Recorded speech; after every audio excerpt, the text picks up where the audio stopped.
now able to bend light? He hunts by seeing our heat. If it bleeds, we can kill it.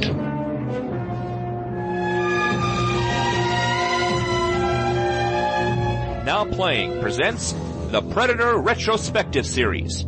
I've waited a lifetime for this, and I'm not going to miss the chance.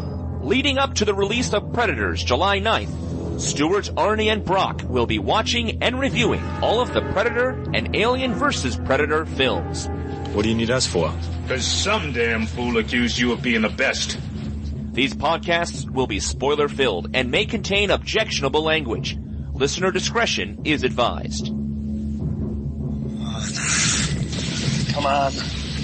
Do it. Do it!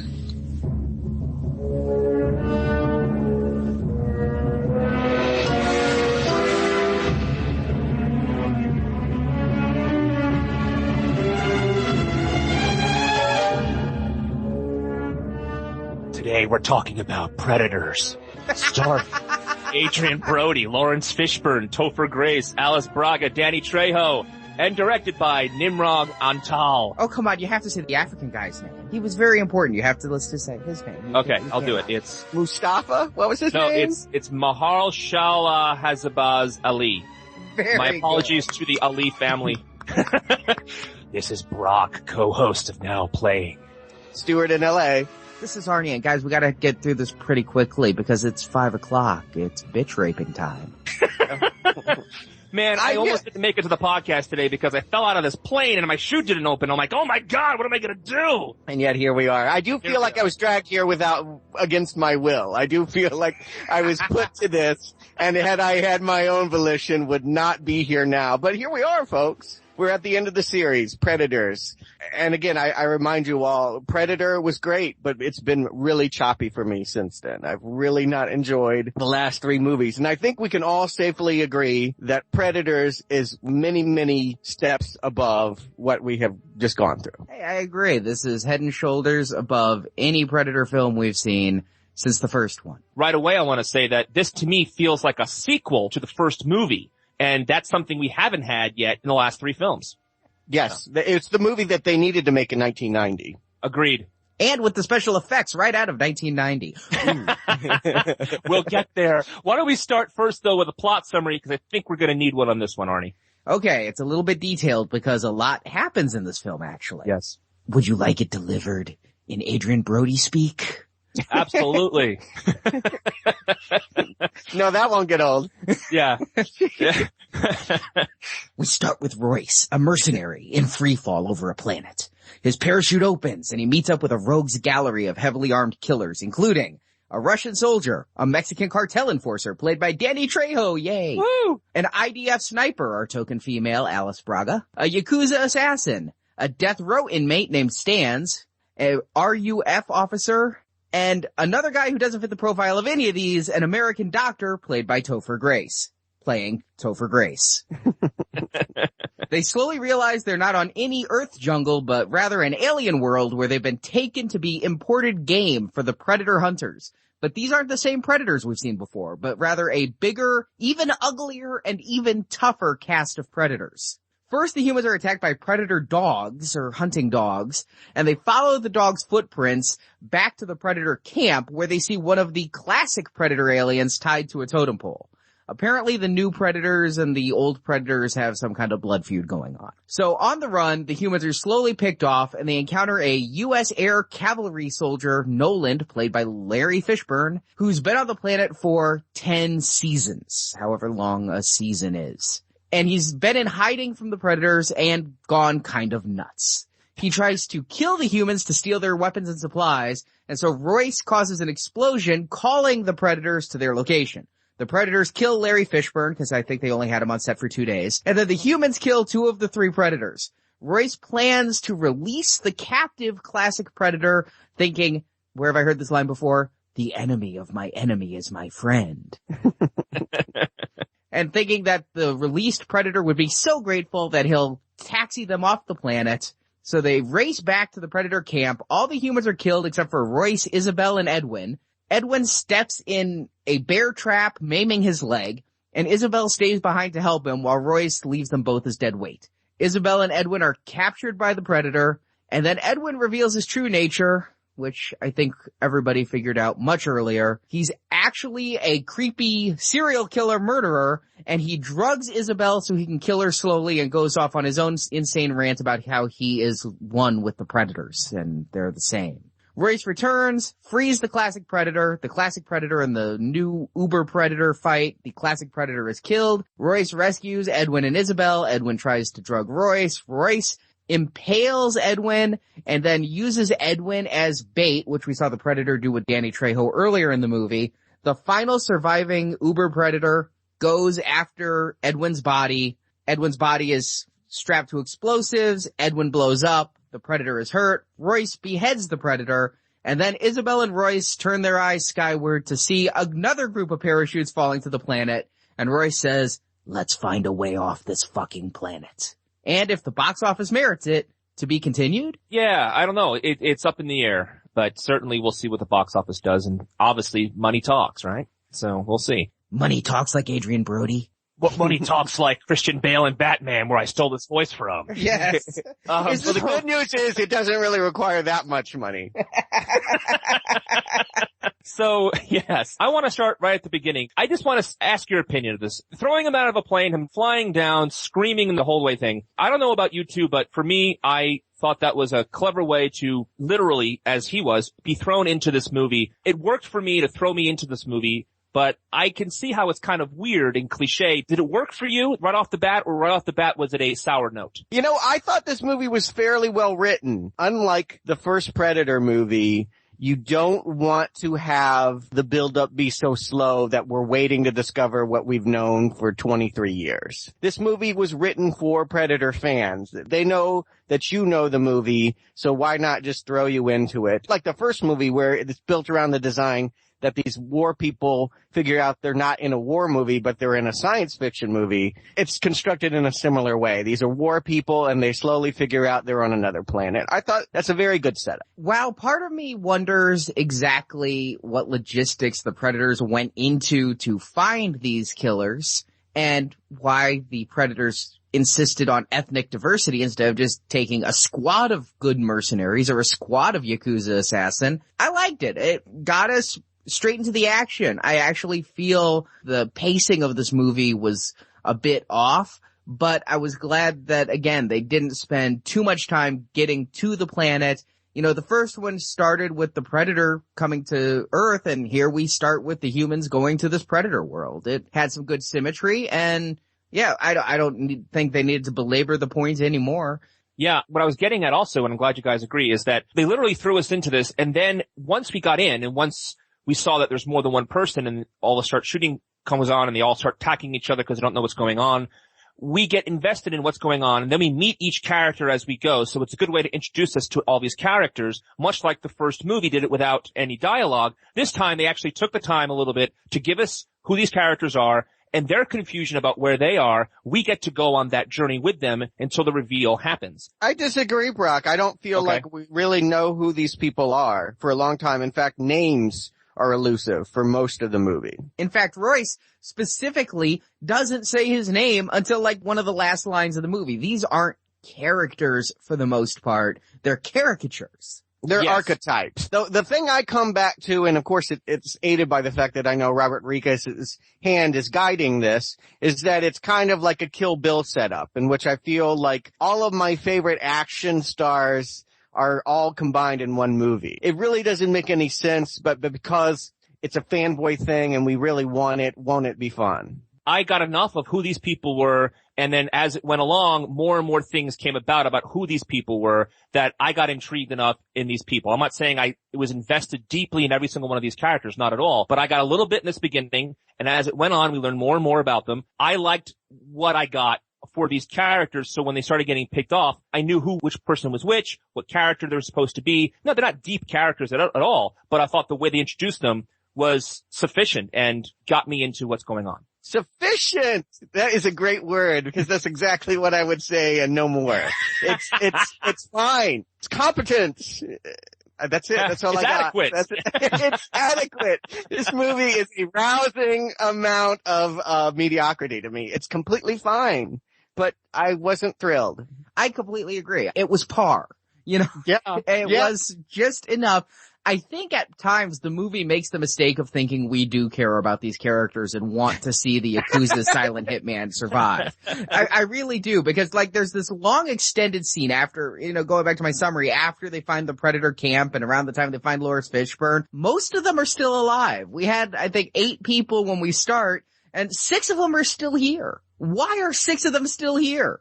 I'm impressed by that because you're right. And I hadn't thought of it the way that you just framed it, Arnie. But I thought it was an impressive move not to make this a bloodbath, because the last 3 movies have been very quick and offing people. And as soon as you know what their quirks are, to just dispatch them in this way. And this movie is much more leisurely in that and takes its time. I wouldn't say it takes its time to let you get to know them, but it takes its time letting you observe them. I never felt like I did care about any of them too much. And maybe that's just a central flaw with Brody. We've already talked about his voice. I'm just going to put it out there. I think the man is a talented character actor who is consistently miscast as a leading man. He is not a leading man. He has never worked for me carrying a movie, any movie he's ever been in, other than the one he won the Oscar for. Yeah. Yeah, Penis is the grand exception there. I didn't really like that movie, but that's another podcast, I suppose. Yes. But I thought that he was very good in it, mostly because of the way he looked. All he had to do in that movie was observe horror and look horrified. He's got a real interesting face. You look at his face, and he's got that. That's why I say character actor. But leading man, no. And the fact that he's literally trying to fill Arnold's shoes in this is borderline ridiculous. Can I admit something a little bit embarrassing? This is the first time I've ever seen Adrien Brody act. I've never seen him in anything else. I guess he was a cameraman in Natural Born Killers. That would be the only other thing he's committed to celluloid that I've seen. Did you see Summer of Sam? Nope. Yeah, and he kind of works in that because, again, he's not the star of the movie. I've definitely seen some of the lead performances. I saw the Oscar winner, and I saw The Jacket, which I mentioned in Shutter Island is sort of a variation on the It's All in My Mind, I'm Crazy movies. A few others. He was the village idiot M. Night was the village idiot, but in The Village, if you saw that movie, he was the killer retard. It never works for me. And I just feel like it's unfortunate he won that Oscar because his salary is so high that they keep forcing him to be the star when he's a sideman. I realize I am in the minority. I am not saying he filled Arnold's shoes, far from it, but I did not mind him that much in this movie. I really didn't. And I saw him trying to fill in for Arnold, especially later on with the mud and all that. They had the shot of him in the mud. Yeah, what is that about? I know, you didn't need that. And he's got his shirt off and I'm like, yeah, you haven't been eating in a while. That's good. You look like you lost some weight and I didn't think that was possible. You're really cut, dude. You're not buff, but you're cut. Yeah. All right. But I didn't mind him as much as I'm sure a lot of other people did because, I mean, how can you not compare him to Arnold? I don't have that huge, deep connection to the first movie that a lot of other people do. Here's the thing, though. You say comparing him to Arnold. I, being the Predator fan, read all these interviews with all the makers of the film, Robert Rodriguez and Nimrod and everybody. And I see now, in retrospect, what they were trying to do with Danny Glover and what they tried to do here. You can't out-Arnold Arnold. So you go for a different type. In Predator 2, they went for old. Here, they're going for live, you know. Poor Danny Glover. He deserves better than how we remember him. But he also deserves it because that movie was awful. So they're trying to go a different way. He's not the Arnold character or anything like that. He's not trying to be the guy with the 8-inch python biceps. No, they're going for a different type of killer. Really, I saw him as a Han Solo type. In fact, I read a lot of Star Wars fiction, and there were so many times when Adrien Brody knew things, and it's like, this is like Han Solo put in here. Well, he's from this smuggler gang, and he's from this Outer Rim gang, and Adrien Brody just sitting there espousing who everybody is because he's the guy who with the street smarts and the I'm out for myself and I'm going to leave you all behind. And in fact, he was such a jerky character. Several times in this movie, I wondered if he was going to die. I really thought that at the end, because he was such a son of a bitch, that he would die and it would be Isabella who would actually be the quote-unquote hero of the movie. Because she was kind of, right up there with Brody as far as lines of dialogue. It was the three who survived had the three most talky parts. Topher Grace, who the whole time I'm like, he's smarmy. Isabella, who I wondered if she would prove out to be the hero at the end in a twist. And Adrien Brody, who eventually did the Han Solo and came back at the very end after everybody thought he left. He was such an anti-hero, he was almost not the hero. And it doesn't help the fact that he's supposed to be a badass, and I'm not buying that. I agree with you, Brock. You're good. No fight for me. I think he's adequate.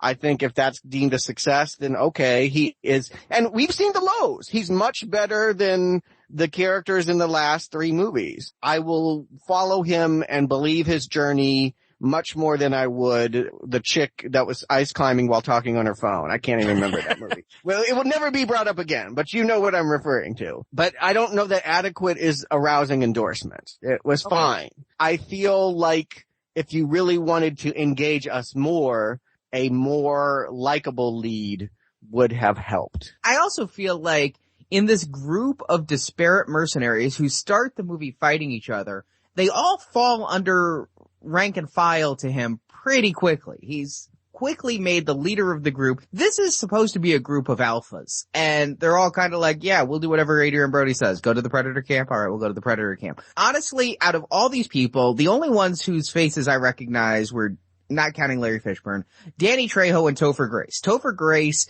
isn't even trying to be a badass in this film. I kind of wish that they would have left somebody around to kind of compete with Adrien Brody for that role. A face, a name. Trejo was off early. I guess he had to go work on Machete. And I kind of wish there'd just been a secondary person fighting for that lead a little bit to give us a little bit more internal fighting in this group. That would have made it more interesting to me. Your instincts are totally right. They needed that. And more to the point, it would have been a parallel to what was going on with the Predators, because one of the only new things we learn about the Predators is that there's 2 of them, and that the bigger one picks on the little one. I didn't get that, and I wanted to get that. And I feel like that was something that needed to be explained. And had we seen that play out also in the humans, that this is what happens when various groups get together, the infighting, I think that theme would have been stronger. I totally agree with you. I didn't find anybody in here necessarily more than adequate in their roles. I didn't believe anybody was really lethal. In addition to that, I think that with the 2 types of Predators, I know that Robert Rodriguez is like, this is a sequel to Predator, and we're gonna ignore completely Alien versus Predator. But the fact that there were 2 different Predators, the fact that Adrien Brody decides that he's going to team up with the Predator captive to go up against the worst Predator, and the fact that he even says the line, the enemy of my enemy is my friend, is like, okay, instead of Alien versus Predator, it's worst Predator versus Predator. I mean, there were some parallels there. When we first ran into the original Predator on the post, I didn't get it. When they called it out, I was like, oh, it wasn't entirely clear. But then it also hit me right then when it finally was made clear, like, this is Jurassic Park 3 again. This is a typical sequel thing that you have the T-Rex get beaten by the bigger dinosaur. So this is the same thing. The Predator's a badass in the first movie. There's even a worse Predator that we have to defeat this time. Point is that you have the bigger, badder Predator, which, that's fine. I didn't mind it so much. Could it have helped it being clearer? Sure. Do I need more infighting? I think the girl could have stood up to him more, but maybe another person like a Carl Weathers could have come in there and done the job better. I don't know. Well, their fight was different. It wasn't about who's going to lead this group.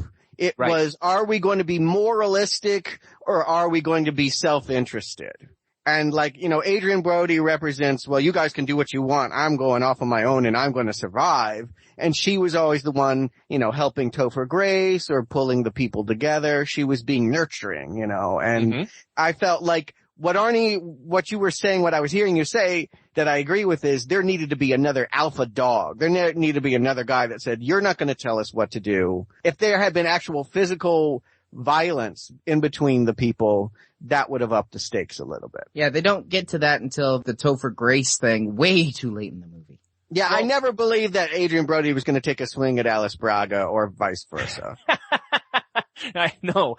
Did you guys like any of the characters at all? Did you guys like the character types that they brought in together? What I liked about the group of people they had there is they had the gangster, they had the Russian guy, all these different kinds of types of people, all different kinds of predators, quote unquote. But I liked the idea of it, different kinds of people. I especially liked the guy in the suit who had the handgun. I liked that a lot. I thought that was a fun thing to have in the middle of a Predator movie. I think conceptually it works. Execution, meh. Part of it may be the casting.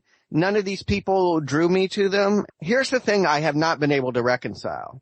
I don't know whether I was not drawn to these characters because the actors weren't giving us anything about them, or whether the director wasn't really paying attention to them. I didn't get the sense, and I give the movie credit for not just treating them as Predator fodder. They're more than that. We spend more time with them but the more time does not equal more compassion for them. I think the only person that engenders goodwill is the total asshole that you want to get killed, the FBI most wanted guy who makes off-color remarks that are so in poor taste that it's funny. I feel like he gets the audience over. We laugh. We're engaged when he's on the screen. Everyone else is just kind of meh. They're just sort of like, this is the outfit I would be wearing if I was in my place, and these are the weapons I would be carrying, and that's all you're going to get.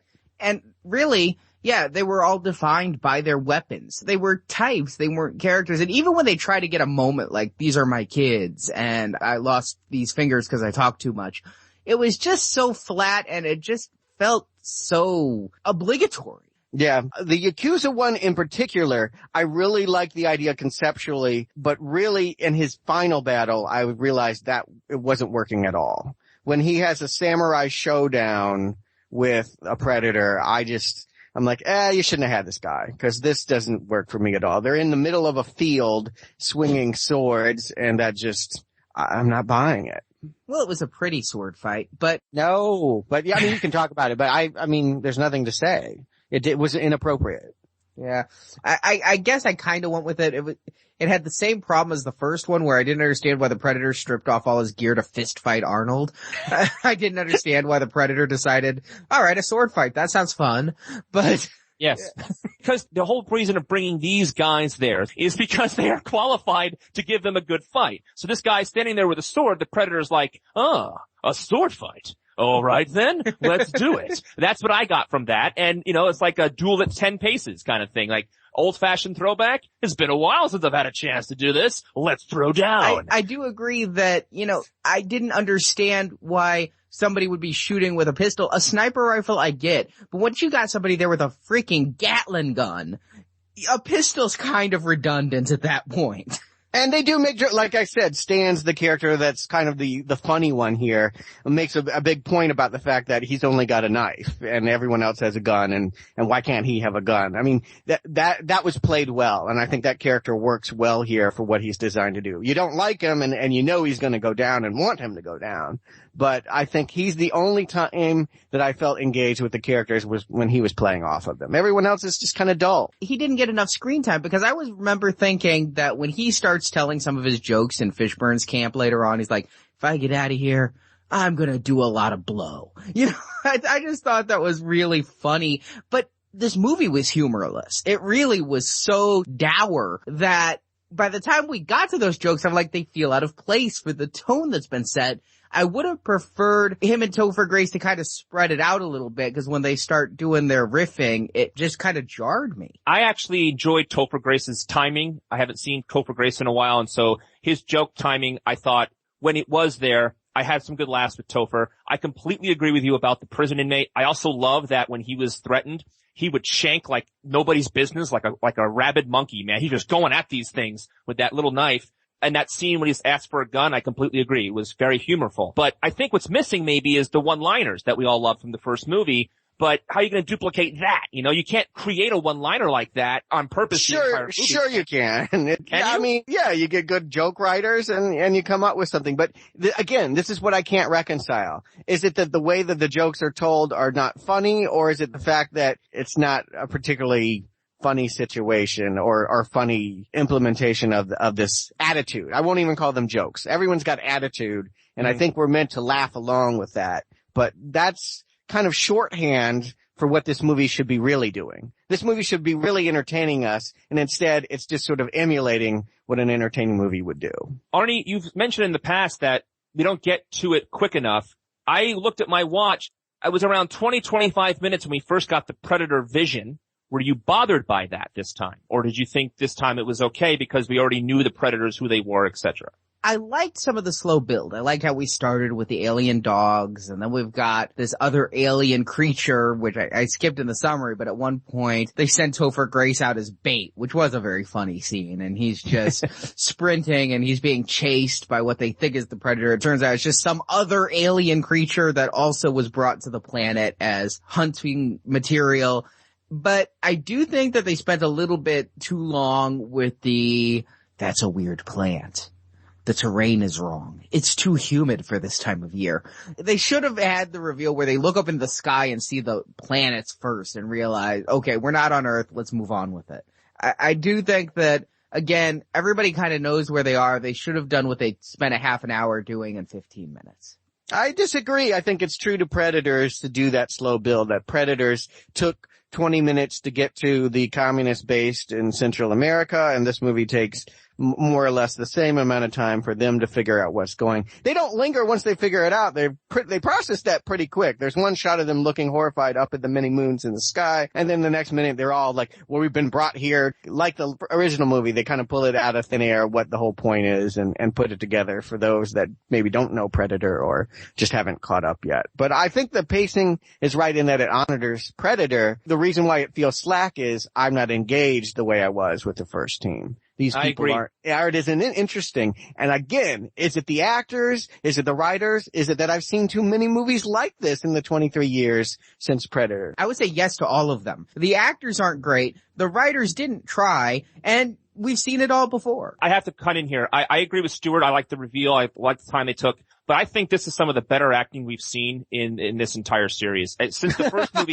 I really do. And You're going on a limb there, Rocky. I really am. It is better than those 33 anonymous people in the last movie. These actors came and they did the best they could of what they had. I have a feeling that you're all going to say, well, we've heard that before, Brock. But no, this is absolutely true. These actors took what they had and did exactly what best they could with it. And yeah, these characters. Did they bring more though? Because you know what? The difference, sometimes there's a lot of good actors that are given meh parts and they make it their own. And yes. I didn't see anybody figure out how to keep the audience's attention on them other than Stans. Stans is the only one that I think understood that he needed to do what he did. And everyone else is just kind of wearing the outfit. It's like, okay, I went to costume, I put it on, this is me. Part of the problem is I love multinational casts. A lot of this movie reminded me of Lost, by the way. First of all, it was filmed in Hawaii like Lost is, so it had the same jungle. And second of all, it's a multi-ethnic cast who crash on an island and don't know each other and have to learn to work together against an unknown enemy. I mean, it was very Lost to me. I'm a big Lost fan. But I also think in this case, the multi-ethnic thing, while I understand you're first of all going for a global audience, so putting in all these people helps identify a certain audience. It's first of all marketing, and second of all, it's politically correct to have diversity and all that. But you got a lot of people who their first language is into English, and they don't speak it very well, and so they don't have a whole lot of lines. Who knows how much was delivered poorly and left on the cutting room floor? I think perhaps the worst case of this was the Russian guy, where he had a thick accent and he looks the part, but when he was speaking beyond a Russian accent, which really in the 80s you didn't need anything else but a Russian accent to act, but now it's kind of like he's just a big burly guy, but not a good actor. Okay, well let me right now we've all been agreeing about stuff, but let me introduce some controversy. Why do you guys like Danny Trejo? He's terrible. He just makes me happy. Why? He's terrible in this movie. He was terrible in Halloween, and now he's terrible in this. And I was so glad when he got killed, because I'm just like, thank God I don't have to listen to his bad line deliveries anymore. Oh, really? Because I was like, oh, he got killed so quickly this time. He always dies, Stuart. Yay! I like it.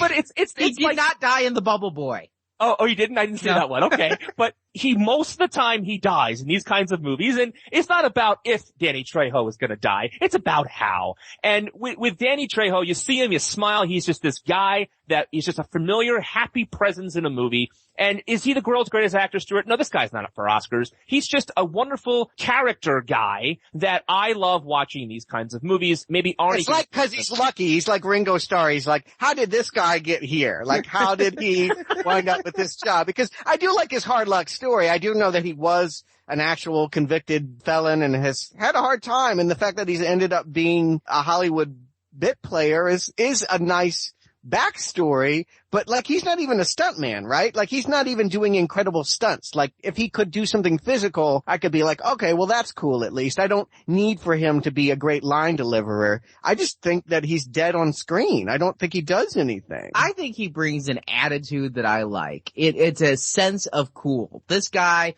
is a badass, and yet he doesn't have to work to be a badass. He can, sit back and drink a tequila and laugh and then fuck you up. Yeah, he reminds me a little bit of Charles Bronson, although Charles Bronson had more presence. He has that Charles Bronson vibe to me. I agree with you. I did think of Bronson a couple times. I did like the Asian guy, the gangster, because he didn't speak much, but you knew exactly who this guy was the entire time. Now, that's because he stared very well with that grimace, and he had that gun point, the way he was holding the gun. But that actor embodied that role, which was completely underwritten because all he was a guy in a suit. You know what I mean? Until he spoke later on in the movie with the sword. Once he started talking, once he got the sword, I was less interested in that guy. Up until that point, I did like him. You know what I like about him is that because he is in a suit in the jungle, he really stands out. And he even takes off his shoes, I think, to protect his shoes or something. I'm not exactly sure why he takes off his shoes, but there is a nice quality about him that he doesn't fit in, that he doesn't belong. The problem is I didn't get from any of the other characters that they were fitting in. I guess that's what it was. I felt like everybody felt like they were off. The character that Topher Grace plays is the same deal. You're supposed to wonder, why is he here for so long? And they try to lead you down the path that he is the innocent person brought there to hold them back and to pull their heartstrings so that it endangers these tough guys. Well, I knew. You guys knew, right? I knew this before going in. I'm like, Topher Grace, he must be the Hannibal Lecter type. Mm-hmm. Oh. Yeah. Right. Yeah. I didn't know exactly what it was, and I still don't know exactly what it was that he did. I mean, when you finally find out, it's really late in the movie. Really late in the movie. Too late, I would argue. I put in my notes. I took notes in the theater, and I said, we were maybe 15 minutes from the end of the movie, and I'm like, if they go through this whole movie and Topher Grace does nothing, I'm gonna be pissed.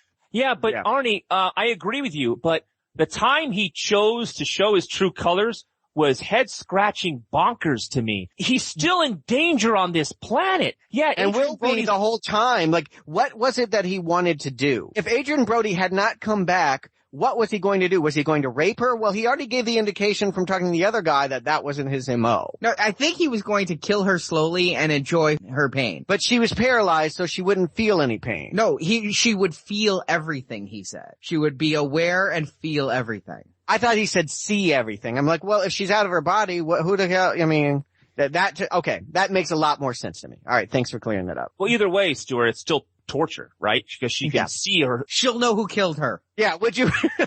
Oof. I would rather be dismembered and watch it happen from a distance drugged state than I would be to feel every snip, is my point. But my point is the predator is still there. And they're on a planet, and he knows that season after season, new predators come. What on earth is he thinking to kill her at that time? I'm going to give this movie far more credit and tell you the way that I retcon this in my head.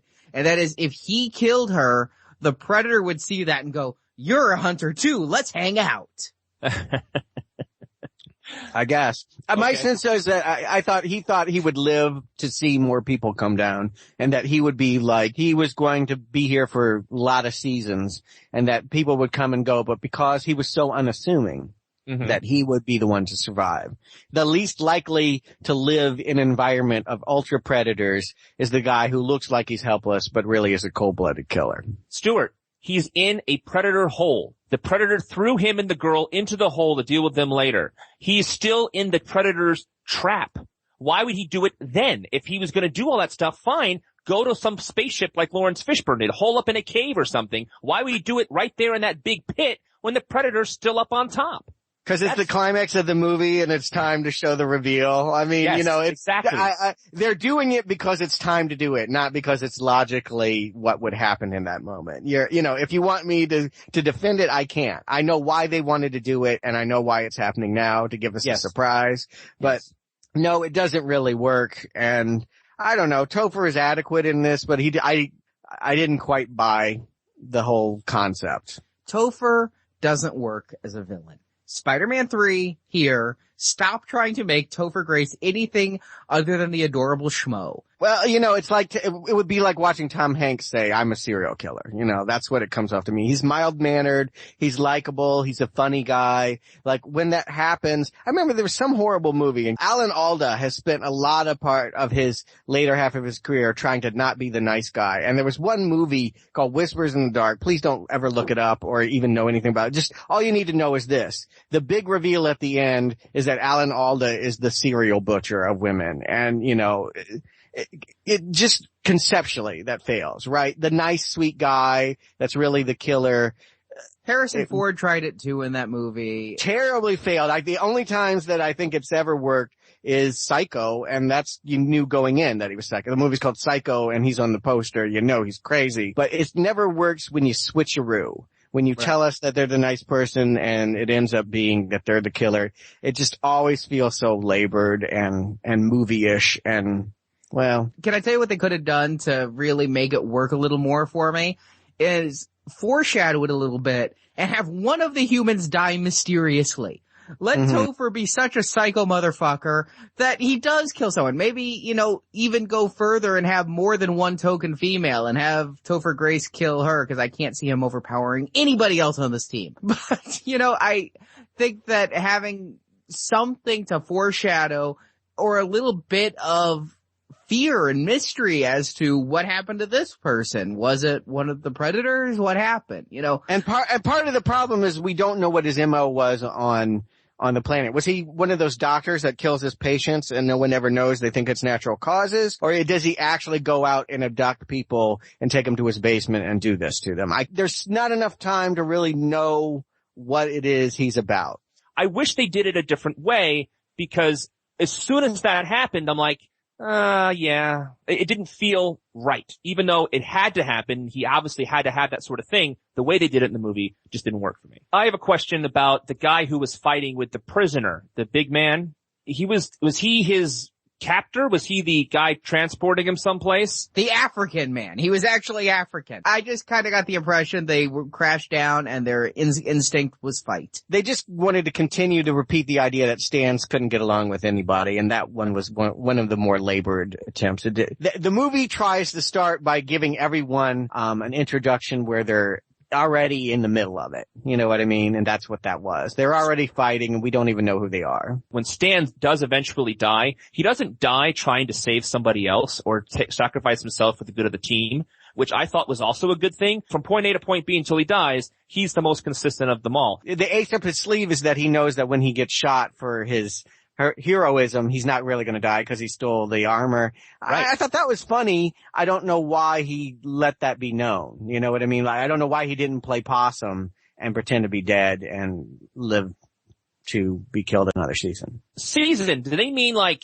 2 weeks? Do they mean a year? Do they mean, because if Larry Fishburne's been there for 10 seasons, he's doing pretty fine for himself there. That's amazing. He could survive for 10 years. I'm thinking, because we saw how long were they there? Was it like, because we saw the parachutes at the end of the movie. They were there a couple days at most. He didn't just survive for 10 seasons. He ate well for 10 seasons. Yes. Well, I don't want to be mean about it. I think we can be mean. I think we can be mean. Larry Fishburne is the worst thing about this movie, I think. Maybe you enjoy watching him because the character's crazy, and I know why it's Larry Fishburne and no other actor in this role, but he's kind of terrible here. He really is terrible here. And he tries. I gotta give him credit for trying, but my God, this man was so miscast. I think they could have done so much better by having somebody else play it. And I know they wanted the name. Steve Buscemi. Buscemi would have worked, but you don't feel like Buscemi would have been taken to that planet except in the Topher Grace kind of way. No. Steve Buscemi emanates creepy. Steve Buscemi. Yes, in the Topher Grace, I'm a murderer way, but not a badass way. Have you seen Reservoir Dogs? Many times, and he's the slimiest one there, but he's not the one who you're afraid to punch. Yeah, he's a weasel. He's not a dog in that movie. Yeah. You guys are missing it. You guys are missing why Larry Fishburne is here. And he even tips you off musically in this. Apocalypse Now. They are doing another homage to Apocalypse Now. Larry Fishburne that was his first movie. He was a teenager when he was in it. And here he gets to play the Brando role. If you don't know Apocalypse Now, you gotta go see it. It may be my absolute favorite war movie of all time. And essentially it's a story of, Martin Sheen is a burned out Vietnam soldier hired to go kill another American soldier that's gone AWOL. That person is Brando. And when he finally gets there, Brando is bug nuts, talking to himself. Enormous as hell, fat, all of that is exactly what Fishburne is doing. And it's exactly why it's him and nobody else. That's why he's here. He is here to give this Apocalypse Now credence, and he even sings Ride of the Valkyries, which is probably the best sequence in that whole film is when they do the Ride of Valkyries scene. So did he go to Dunkin' Donuts a few times to emulate Marlon Brando? Yes, I do think that's central, because if you have a character that's been living off the land, you don't imagine them to be obese, but that's exactly how Brando played it in Apocalypse Now, and it's what they're doing here. And it's a goofy character. I gotta talk about the MO though, because here's the twist on him, is that he's actually drawn all of them there to kill them, correct? He wants their stuff, he wants their weapons, and that's what he wants, or at least one of his multiple personalities, that's what he wants, because we're never quite sure who's him and who's the other guy that he's talking to in the thin air. If you wanted to kill somebody, and admittedly, you have to be rational approaching it from a logical standpoint, he's not. Why would you try to smoke them out? Like, he was giving them water. Why not poison them? Why not? There were so many ways to take out this team. Why not drug them and then stab them all? It just felt like it was going to take a long time for them to die of smoke inhalation in that well-ventilated spaceship. I took it as it wasn't planned. He wasn't sure what he was going to do with them.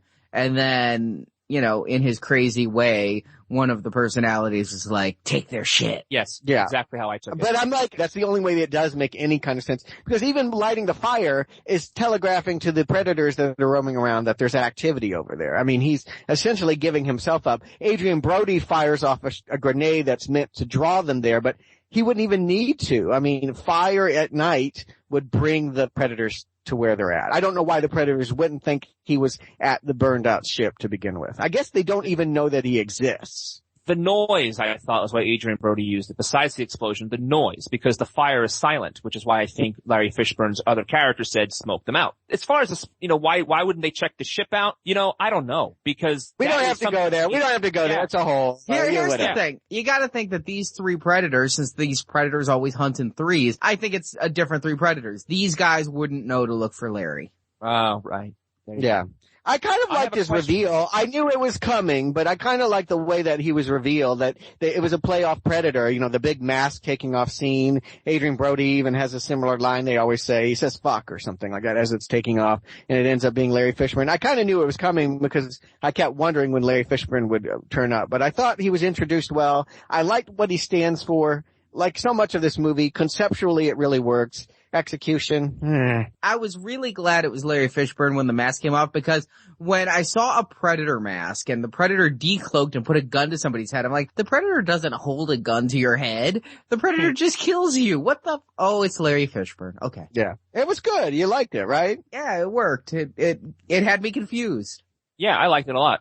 I have a question for you both. They find the cages of the other kinds of creatures that they were sent down to this planet with them. And we have that one scene when Laurence Fishburne gets revealed. Then they send Topher out and Larry Fishburne kills the other creature.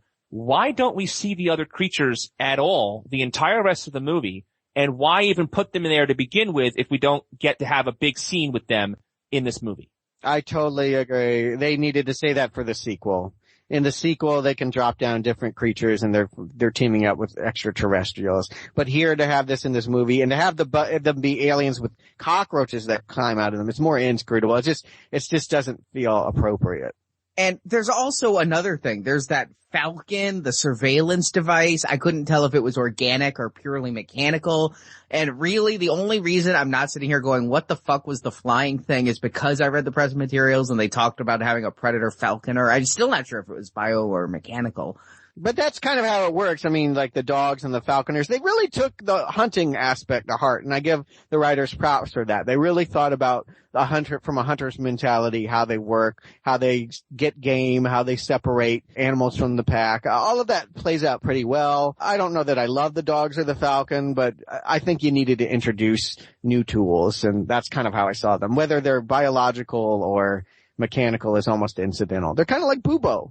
I liked, I liked the dogs. I liked the dog scene a lot. I thought the Batarang thing was cool. I called it the Batarang. I thought exactly what that was. I thought it was mechanical. I didn't really realize it was not mechanical. It might have been mechanical. I don't know what the hell it was. They needed to just, maybe the effects didn't work out. Maybe they ran out of money, but they needed to show us a scene of what the hell the Falcon was doing. And agreed on those last 2 points. My biggest ding against Predators in general is that, boy, they're doing everything they can to remind you of the original Predator, but it doesn't have that look. It doesn't have that vibrancy, that direction, that energy that first movie did. This movie looks cheap. it does. The fire, when the Russian guy blows himself up and kills the first Uber Predator, that was the worst fake fire I've seen since 1995. Independence Day had better fire. It was some bad fake fire. Let me ask you a question about that while you brought it up. These new Uber Predators not have an explosive nuclear weapon on their wrists? Because if the Russian guy blew him up, wouldn't he have blown up with a nuclear weapon as well? It might not have been armed. If you blew up a nuclear bomb, there might be radiation, but there wouldn't be a nuclear explosion if the bomb's not armed. Yeah, they've already established that these are low-ranging nuclear, if they're even nuclear explosions. They're just big fireworks is all it is. It's bigger than a grenade and smaller than an A-bomb. I do love the scene in this movie where you think Adrien Brody's stolen the ship and the Predator starts fucking with his arm, and I'm like, is the Predator committing suicide? I don't get it. And then the ship blows up. It was like the ultimate security device. Mm-hmm. I didn't understand why it was flying away, but again, the movie that shall not be mentioned had ships that were flying on their own as well, so. I think the first Predator did it. I don't know if it was as a distraction or maybe he thought Brody would get on it. Yeah. And Brody, at the last moment, decided, I must go back for Topher. The one thing about having an Uber Predator, though, is it allows for the end mask reveal, right? We finally get to see the new Predator's face. Was anybody disappointed that we didn't get something like, you really are one ugly motherfucker? So, every movie has the ugly motherfucker line. I would have liked that. Well, they kind of did that when he looked at Larry Fishburne. Like, that was that moment. No, I'm not, that's not a joke. I'm saying he had a line similar to, he's like, what the fuck are you? Or something like that right before Larry Fishburne takes the mask off. They did the fuck line. But was I disappointed in the Uber Predator? I just didn't understand it. This movie didn't up its game. You know what I mean? Like, it gave us everything we've seen before in a competent way, and there's some new little toys or something like that, but it didn't really push the series in any new way. Like, I didn't feel like knowing that there were these infighting between the Predators helps me understand Predator any better. We're still, 5 movies in, and I don't think I know much more about the Predator, why it hunts, anything about its MO than I did from the first movie. I'm kind of glad about that. I don't need to know too much. I kind of like them as a bit of a cipher, and so we don't have to deal with too much of it. But you say we've seen it all before. I was surprised, just desperately surprised how much of this movie did take straight from the original. There's even a scene where all these people jump off a cliff into a waterfall, just like Arnold did. I agree. Yeah, I groaned at that. I'm like, you can do a lot, like just setting it in the jungle is good, like that reminds us, but falling into the waterfall was annoying. I liked the camera work on that though. I thought it was filmed well. I actually liked the sound too when they fell into the water. There were several scenes that I thought were well filmed. I liked that one. I liked the scene where the camera does like 720 degrees around Isabel and Brody. I felt like the director was trying. I just don't feel like he was very good. Maybe it was the director of photography. One of the two, they were really trying to stretch their boundaries and become better, and maybe someday they'll actually be great. But right now, they were fine. I thought there's a lot of good camera work in this. I completely agree with you. I think there were some moments of greatness, and then other times I was scratching my head. There was one shot in the beginning of the movie when they're all walking before the reveal of the planet where they had that weird tree, and all of them are walking almost in silhouette in a long line. I loved that shot.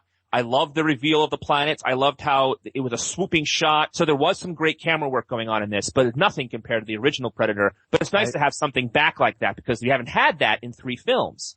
And also, talk about things they've taken from the other movies. Wow, Silvestri wasn't available for this film, so they just stole his score. I mean, God, yes. It's note for note, the Silvestri score. And I'm like, it almost seemed out of place. I would have preferred a modernization. And to the point where, did you guys stay for the credits? Because I always wonder if there's an after credit scene, so I stay for the credits. They play Long Tall Sally, which is straight out of the first film. I didn't mind the music at all. I was really happy they brought the Predator music back because it's kind of like, it's a Predator movie. I want to hear the Predator theme. But they didn't play the theme. It was like kind of the theme, but not quite. And maybe that's my review of the whole movie. It's kind of Predator, but not really. I do the credits for now playing. I have to listen to all of these scores, as miserable as they are. So I had to sit for 2 hours of listening to Sylvester's bum, bum, bum, bum, bum, bum, bum. Bum, bum, bum, bum, bum. There's no real theme here. There's no, hero strains that you can grab and merge into your new score. So they just took the thumping beats and used them again. And it was verbatim. It wasn't hearkening back the way Williams in later Star Wars movies would hearken back to previous themes. No, we might as well just have used a Predator CD as our score. Why did we hire a composer? I disagree. There's that dum, ba, ba, ba. There's definitely a Predator theme. You could play it on the piano. It's not just percussion. And it was irritating to me that they weren't doing it. That was what I kept saying. I was like, why don't you just go ahead and do it? Why are you dancing around it? Why don't you just get the original score? So much of this is, an all-out grab from the original. Why not just do that one? Is Sylvester dead? Is that why? No, he just wasn't available. And they just couldn't afford him, probably. More than likely. They spent that money on the really bad smoke effects. I don't think there was much money spent here. I feel like it was always set up to be a B movie, and that Rodriguez does well with low budgets. I mean, his claim to fame is making a movie for $8,000. So I think that, he produced a thrifty movie, and they remade Predator only cheaper. You said Rodriguez is known for making things really inexpensively. First of all, I'm for that. Just from a business standpoint, the fact that certain movies make $1.8 billion and aren't profitable is stupid. But beyond that, this has Rodriguez's name plastered all over it, and I've been wondering going in how much of Rodriguez's trademark movie making style would be in this film. The answer is none. If Robert Rodriguez hadn't done all the promotional materials and had his name everywhere on the posters and things, I wouldn't associate this with Rodriguez, because Rodriguez always has a kind of wit to his dialogue and a kind of kinetic energy that this movie really lacked. One of the things that got me really excited was seeing some of the energetic action from, say, Desperado, or even, for Christ's sake, The Faculty, or From Dusk Till Dawn, one of my favorites, in a Predator scenario. It had none of that, and that was kind of disappointing. I totally disagree with you, Arnie. This is all Rodriguez. The Apocalypse Now illusions was him. I've always felt like he was second-rate Tarantino. The illusions that he makes, the Kill Bill style of the way he's assembled different kind of genre bad guys in one movie, the fucking sword fight that doesn't work. I mean, all of that felt very Rodriguez. His fingerprints are on this heavy. It's not just a name. I've seen Nimrod's original film, and he's sort of a stylish but not very compelling filmmaker. Well, didn't Nimrod do Vacancy, the Luke Wilson Evil Hotel movie? Yeah. I didn't finish that movie, actually. It was bad. I wouldn't call it bad. It was kind of like this. It was just kind of like, hey, I'm bored. I'm going to move on. The difference is that was on my TV and I could turn it off. All I can say is I felt like Rodriguez had the heavier hand here than Nimrod. I feel like Nimrod was a hired gun here to do whatever Rodriguez would. And Troublemaker Films it's blazing on the screen. He's there. I don't feel like he's not involved. I'm going to say this because they call it out, and I'm the Alien fan, so I got to call it out. The movie's called Predators with an S, just like the original was called Predator, and they're obviously throwing it at Alien. Like, they know that that's what they're going for. But the jump from Alien to Aliens was enormous. The first Alien was a horror movie. The second movie became something much bigger and more action-oriented. I don't feel like there was a jump here in aspiration and ambition. If anything, it was a diminishment. And that's the problem, is like the sequel didn't get bigger here, it got smaller. If you're going to say that you're Alien, you gotta step up your game. Don't draw parallels to something and then not come to play. Perhaps it's the writing then. He wrote the original story for this in the 90s. Maybe he wasn't as good of a writer back then. He handed it off to other writers to polish and handed it off to another director.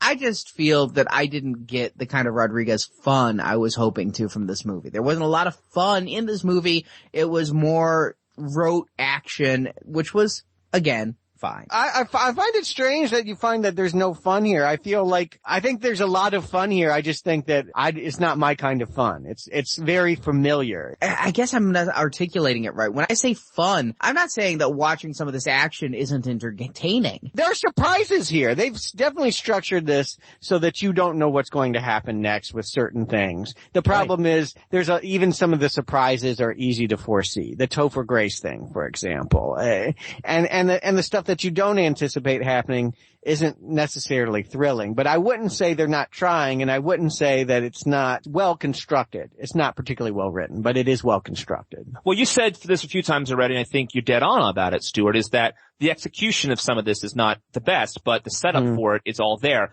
While I agree with you on that, I had a better time with this movie than the two of you did. And I think part of it may be because I don't have any of that expectation about Rodriguez. I don't have that wonderful, warm feeling inside for the first Predator movie that we talked about in the first podcast of the series, that even though I like the movie, it's not one of my classics. Would you call anything here great? I liked the dog scene a lot. I liked, like, for example, the dog scene when they killed that first dog and it blew up. Another dog jumped right through his blood, right at the screen. There were that scene in particular I enjoyed a lot. The first big action scene in the movie, I really liked that. So there you go. There's a good example of something that did really well. Okay. It reminded, and that's a good action scene. And then afterwards, when Brody explains why they did it, I was like, exactly. And so the movie is smart in that way, that even though it does spell it out for those people in the audience who aren't following along, much like the first Predator movie, there are a lot of smart things going on here.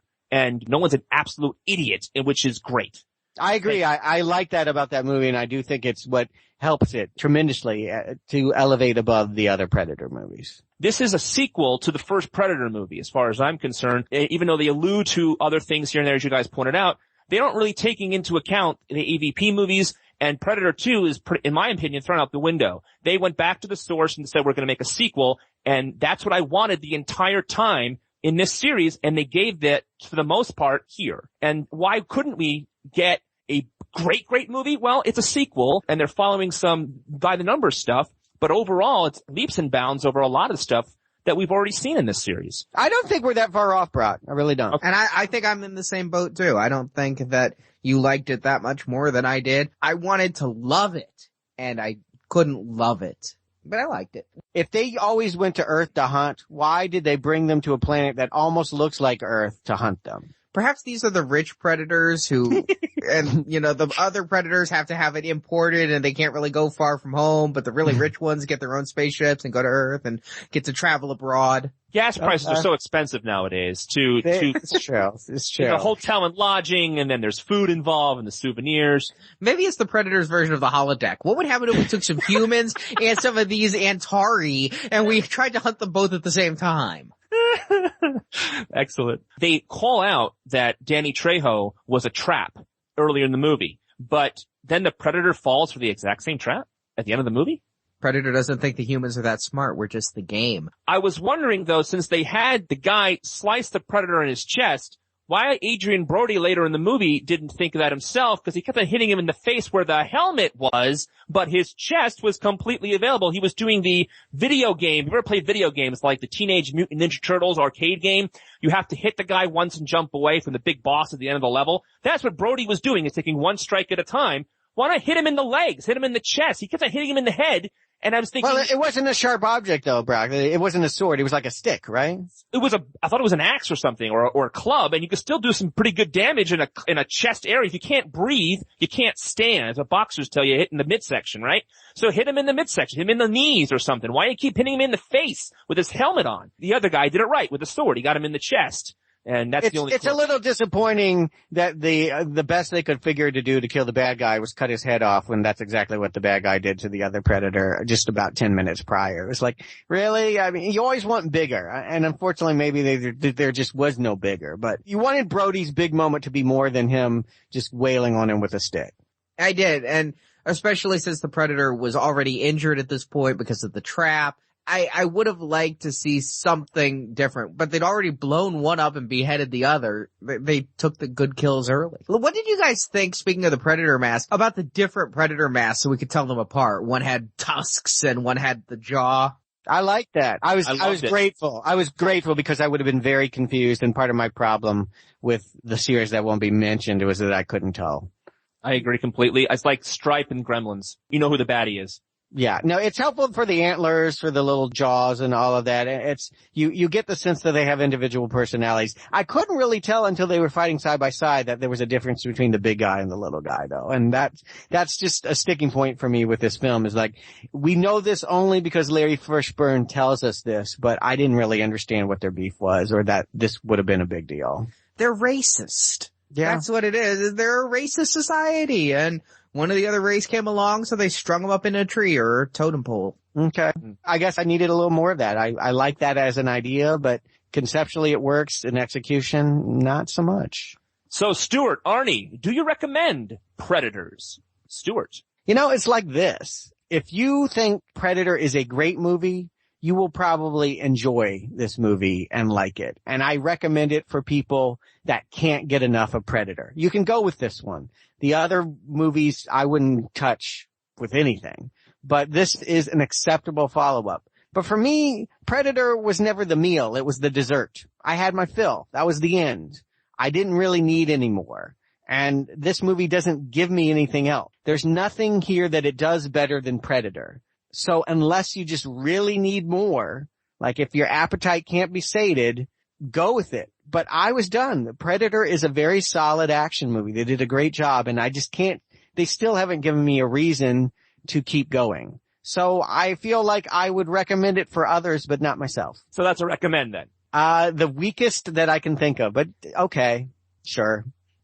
Let's think about where we came from. Fuck. Let's think about those last three movies. It's a fucking genius. Give it a statue. Yes, it's great.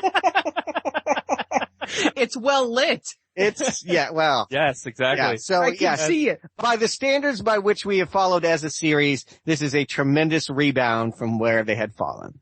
Okay. Out of an airplane. Arnie. I agree with Stuart. If you're looking for a Predator sequel, this is the Predator sequel you're looking for. If you're not looking for a Predator sequel, then you probably can skip this one. I give it a weak recommend because it's an entertaining diversion for as long as it's on the screen, but there's nothing here where you gotta see it. Mm-hmm. We are still talking about Predator 23 years later. We will not be talking about this movie in 23 years or even 23 days. Yeah, I do feel like this movie's going to be quickly forgotten, and Predators 2 or whatever the hell they'll call the next one, I just don't see. It will be made even more cheaply, possibly even straight to DVD, and even worse. So yeah, I had a good time watching the movie. I was entertained. Nothing was so bad about it that it pulled me out, like the way the Predator pulled out that guy's spine. It was fine. Topher Grace is ever amusing, and I did like the other guy, the death row guy. There were some fun lines. I think there are a couple quotable lines. Yeah, it's fine. I'm not going to be buying it on DVD, but if you're at home some night and you're flipping channels and it comes on HBO and you got nothing better to do, sure, watch it. And I'm going to give it a recommendation, but a stronger one than you two, but not a, you have to see this movie. I give it a solid recommend. I think I had a good time with this movie, and this is exactly the sequel I wanted. Everything you just said, Arnie, is absolutely true. Been saying it the whole podcast. Finally, they gave you a Predator sequel to the Predator original movie. And it's about time. The other stuff, they have this character. I want to see this character do this kind of stuff. That's what I pay the money for. When I see the Predator, I want that. And they gave it to me. I think this is a solid sequel to that first movie. And in the summer action movie realm, if you're looking for summer entertainment, this is it. You have an entertaining hour and a half, hour and 45 minutes of a summer action movie. This is the one. So yeah, I do recommend it.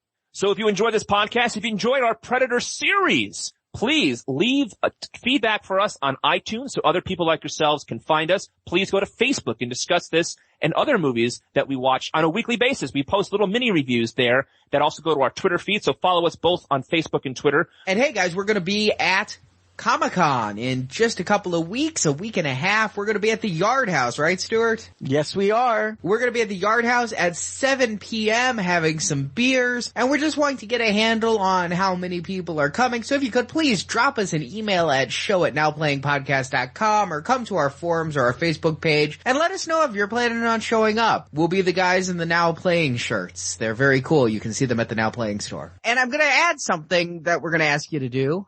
Please give us money. Yes! Yes! You can make the check out to Brock. Danny has to eat! We have been doing this podcast now for a year and a half, and, you know, we even pay for our own movie tickets. Feed us! We're not looking to get rich off this, but we are taking the next step, hoping that we can at least cover our website costs and some of our movie ticket costs. There's a donate button on our homepage now.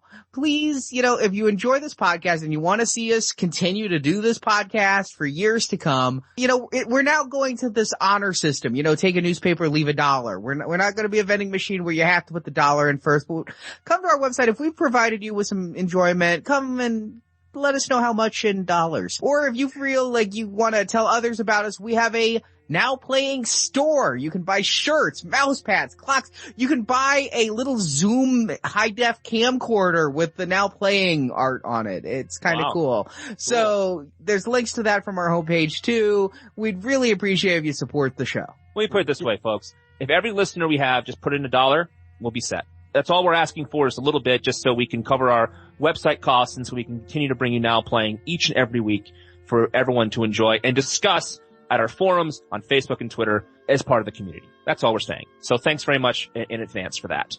And I just bought my ticket for Inception, next week's movie. It was $18, folks. $18. 3D IMAX for that? It's not 3D, but it was IMAX, yes. Are you sitting on Leonardo DiCaprio's shoulders as you watch it? I'm hoping, because at this point, well, maybe not, but I'm hoping to have a close visceral experience, because $18 to me is out of the realm of a movie at this point. We're talking about not even paying for parking, not even snacks. Can I get a snack? Help Stuart get a snack at Inception. That's the goal, because you know those Raisinets are going to be like $6. Help Stuart eat. And also, so listeners know what to add to their Netflix queue. We're doing Inception next week, which you can't add to your Netflix queue. You've got to go to theaters to see that one. And then after that, you know, we were going to do a Philip K. Dick series, and then they had to adjust the adjustment bureau. It's moved out to March, and so after Inception, we're going to be fighting the future and finding out if the truth is out there with the X-Files. And just to clarify, it's a regular Now Playing full hour episode, not the 10-minute one that we already have on the feed. It's a brand new episode that goes deeper into both movies, not just the one that we reviewed a couple of years ago. Right, we're going to be looking at Fight the Future and I Want to Believe. And then after that, Scott Pilgrim. I know a lot of people are excited about that. And then after that, Cry Little Sister as we review The Lost Boys. Oh my God. Oh boy. Well, who needs Philip K. Dick when we can get more Corey and Corey? You got Corey Feldman action. Finally hits Now Playing, folks. We got the Corys coming here. It's about time. Yeah. After that, we'll do a Dream a Little Dream. Anyway, so. I'd be up for that. And you can do it yourself. All right. So we'll reconvene next week when some of us will be talking about Inception. Until then, thanks for downloading and we'll talk to you real soon.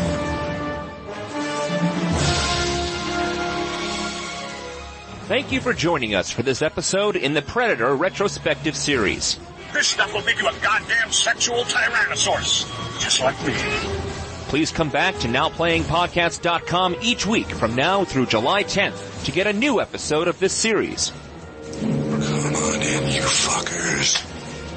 Come on in. Also at NowPlayingPodcast.com, you can download our podcast where we cover such movie series as Terminator, Star Trek, Back to the Future, Friday the 13th, A Nightmare on Elm Street, and more.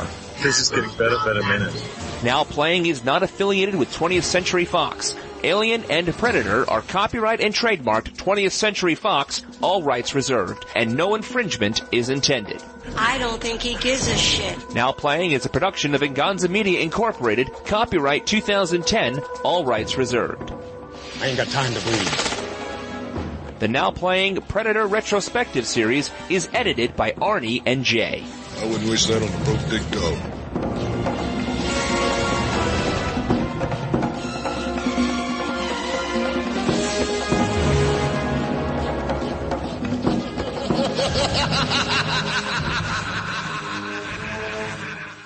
I just want to ask your opinion of this. That 20th Century Fox new logo. No, seriously.